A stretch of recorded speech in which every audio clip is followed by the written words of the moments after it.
果然外国人少都是有原因的。几个精神小伙秉着试试就试试的职业态度，决定挑战一下大自然的鬼斧神工。他们精选了4处看起来很危险，实则一点也不安全的点位作为比赛场地。第一关姑且把它命名为一线天。他们要在不借助任何装备的情况下深入眼前这条狭窄的石缝中。坤哥作为第一个吃螃蟹的人，他丝毫不敢大意，而是借助手掌和身体的力量缓慢的下降。好在缝隙高度只有3米，他有惊无险的平稳落地。紧随其后的老六则不管3七21，一路向下滑行。好在这些岩缝表面比较平滑，并没有把他的手磨秃噜皮。其他人看到他的示范后，胆子也渐渐大了起来，直接跳入缝隙中，一路丝滑的就落地了。不得不说，他们的适应能力是真的强，一个接一个的就这样滑入缝隙中，看起来并没有丝毫难度。就在大家玩得不亦乐乎时，小黑这边出了状况。他想解锁一种折叠下降的新玩法，没想到却被卡在了石缝中，根本动不了一点。上面看热闹不嫌事大的好哥们已经笑得花容失色，赶紧掏出手机拍照发圈。但玩归玩，闹归闹，谁难受谁知道。好哥们靠不住，只能自己想办法破局。好在他借助自己身体柔韧性好的先天优势，硬是把折叠的身体伸展开，顺利滑了下去，并对黄毛说根本没难度，赶紧冲。但黄毛试了一下后，还是感觉有些脚软。小黑二话不说，再次示范了一次。这次他的整套动作如行云流水，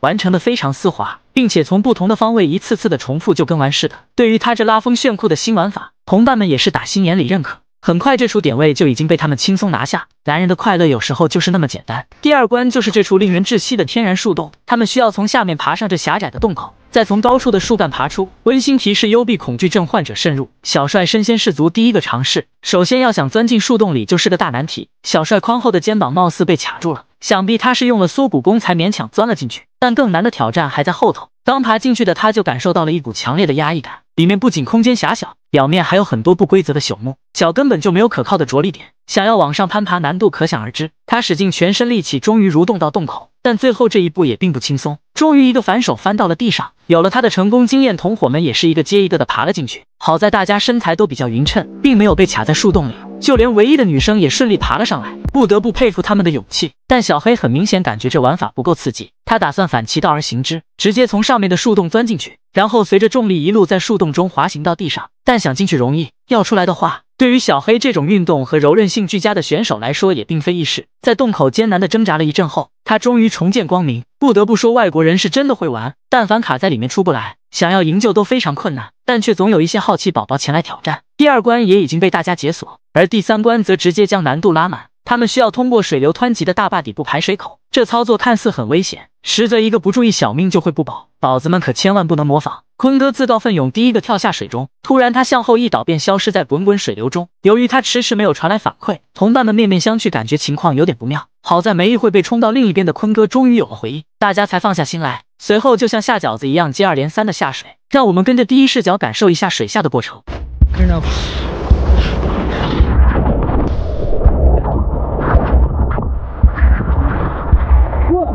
不得不说，被水冲出的那一刻，悬着的心终于放了下来。但是也有不顺利的，由于没调整好位置，大熊冲出来的时候不小心撞到了石头，鼻子当场挂了彩。最后一关为飞越水坝的斜坡，虽然斜坡中有个台阶可供落脚，但坡度毕竟垂直且表面较光滑，想要跨越难度不小。首先上场的是个勇敢的小姐姐，她稍微助跑一小段距离后，直接表演起飞檐走壁，并平稳地落到台阶上。看得出来，她对自己的表现也非常满意。但是要想回来可就不容易了，毕竟台阶上几乎没有助跑的距离。但她还是凭借强大的爆发力冲了出去，眼看就要成功，谁知落脚点没站稳，一个不小心就滑进了水里，实在有点可惜。接下来是小帅的表演时间，只见他大步流星冲出去，动作就像行云流水，一气呵成。回来的时候落脚点也选得非常稳健，看起来完成的相当轻松。而自信心满满的小白则直接耍起了帅，中途的一个转身看起来非常潇洒，简直是来去自由如履平地。好吧，这一波被他给装到了。很快其他的同伴也渐渐掌握了要领，竟没有一个落水的。很显然他们玩的还不够尽兴，最后他们来到布满沟壑的峡谷，愉快的玩耍，尽情的释放他们的天性。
got too hot until you couldn't see.